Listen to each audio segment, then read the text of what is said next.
All right, it's time for the paper review now. Let's get to see what the papers are saying, all the headlines making the news this morning. And we have in the studio a newspaper columnist, Ayodele Adio.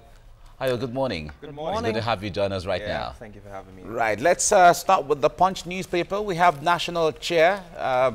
Bribe delegates get disqualified. PDP warns aspirants there, and Body George absent as 7 aspirants sign peace accord. Well, I know that PDP is trying to, come up with a new way of doing things, and I wonder how far this will go. Yeah, it would be nice to see that the PDP can clean their house and get their acts together, because a democracy is as good as the viability of the opposition. So we always need a very strong and viable opposition. We need a credible alternative.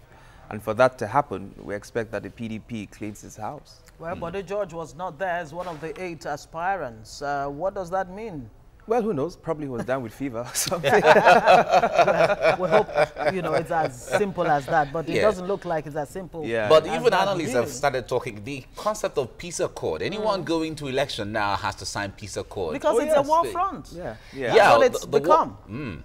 I wonder if that is necessary. It's a strategic move, because what you want to do is that you don't want people leaving the party if they don't get to meet their aspirations. So you sign an accord, so whether you win or you lose, you still have to support the party, and you still have to support the chairman who eventually emerges. All right, now there's this disturbing headline here in the front pages of the Punch. Army rescues 4-day-old baby from buyers somewhere between Plateau and Bauchi State. And I wonder how they get to kidnap a 4-day-old baby. It's becoming embarrassing. It's becoming embarrassing. And this news are beginning to fill the pages of newspapers.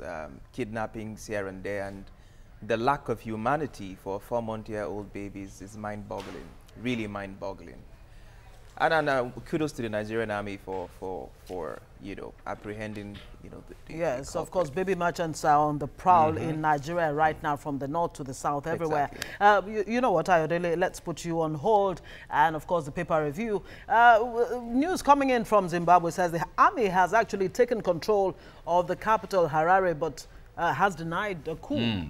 Now, and that is bringing more confusion. There have been reports of explosions and the takeover of state-owned broadcast stations. Now, military spokesman Major General Moyo says that President Mugabe and his family are safe and sound, and that as soon as the army is done targeting criminals around the president that are committing crimes and causing social and economic suffering, the situation will come to normal. Of course, we have Pindai Dube right there in Zimbabwe to talk to us about this. Good morning, Pindai. Good morning, how are you? Very well, thank you. Tell us, who really are these criminals around Mugabe that we hear are the real targets and not Mugabe and his family?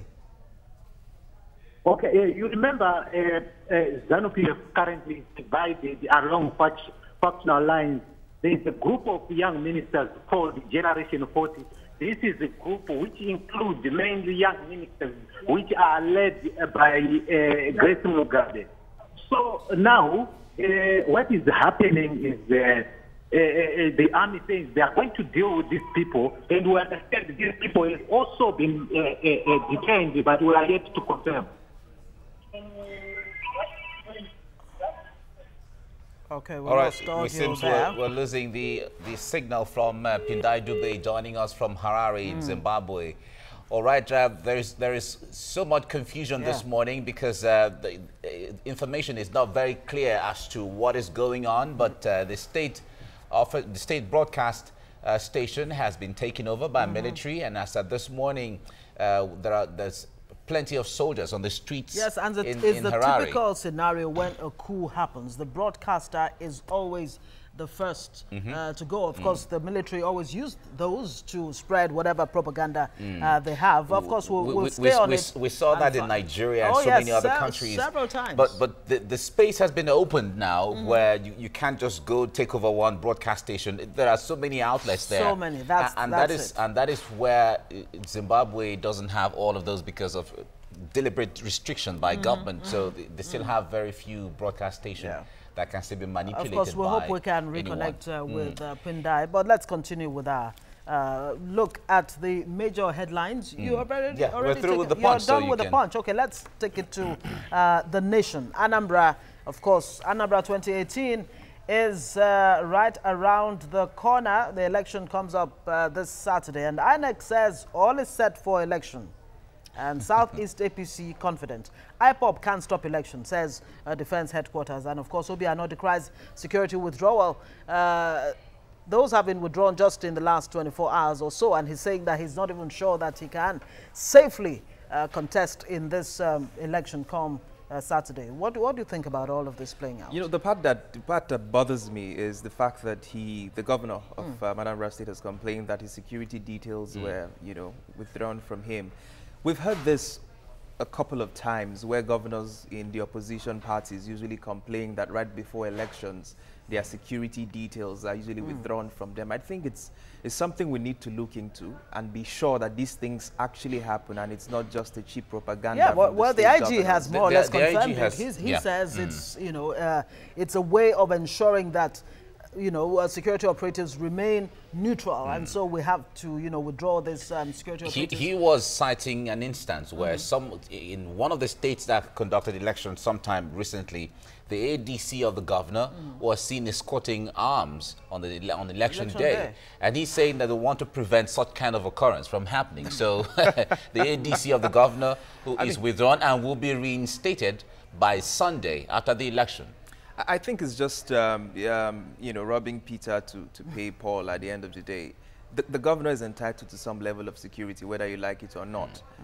What you need to focus on is the integrity of the people that you recruit into the police force, people who will do their job and not meddle away with the electioneering process. So for me, it's a cheap to say that you have to pull out every security detail. Of course, the CP, the Commissioner of Police too, how can the chief security officer of the state have no security detail with him? It's very good point. Funny.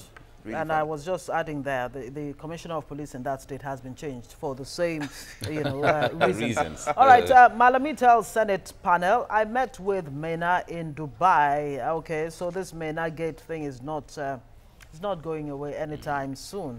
Does this further complicate Malami in all of this?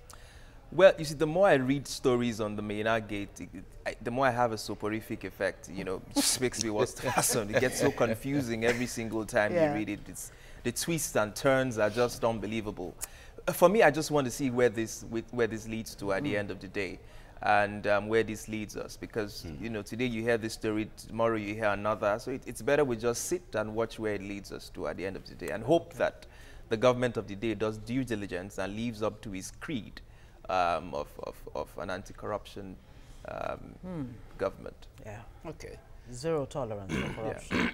I think we'll move to the Sun newspaper now. Daily Sun, the bold headline there says, Buhari to Igbo, forget Biafra, promises Southeast better deal in 2018. Now, he made the statement in Ebonyi State, where he has been since yesterday, and today he'll be moving to Anambra State, and this is still part of the the strong message he has for Easterners. I wonder how much this resonates with the people right there.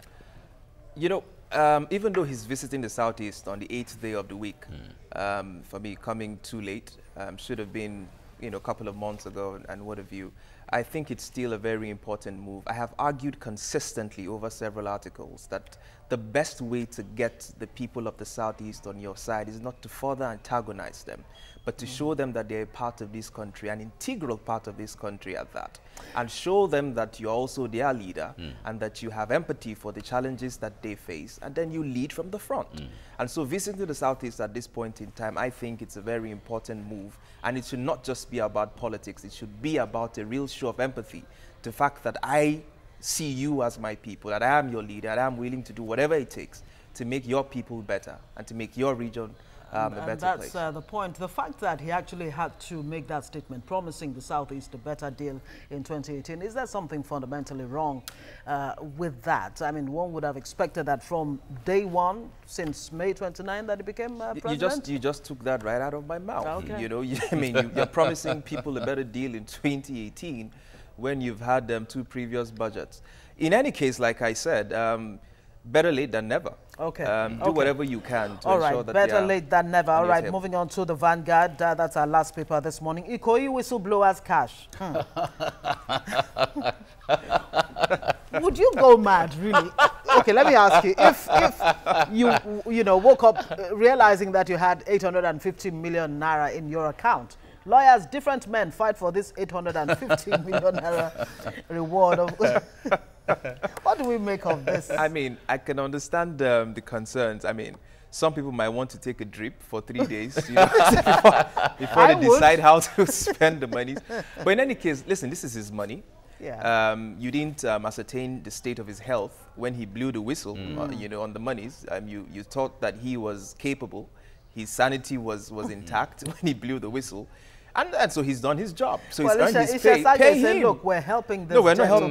We don't want him to go mad. Let's just pay him in tranches, otherwise he'll blow this money. All of this in There's a problem paying in tranches because, first of all, the identity of the man might just be revealed when you pay him in tranches over time. And that has a lot of security implications for the man. And in fact, legal luminary Femi Falana and some other people are saying that gradually the security of this person is being threatened. Exactly, it's completely at risk. Yeah, and he's already planning to leave the country. And he's the poster boy of this whole whistleblowing policy. So you have an opportunity to show that the government means what it says. So pay the man. I could want to blow a whistle tomorrow, and I want to be paid immediately. So all right, don't be discouraged if you have a whistle, just blow it. Let's do our Mr. and Mrs. before we go. I know I am a workaholic, and I'm sorry.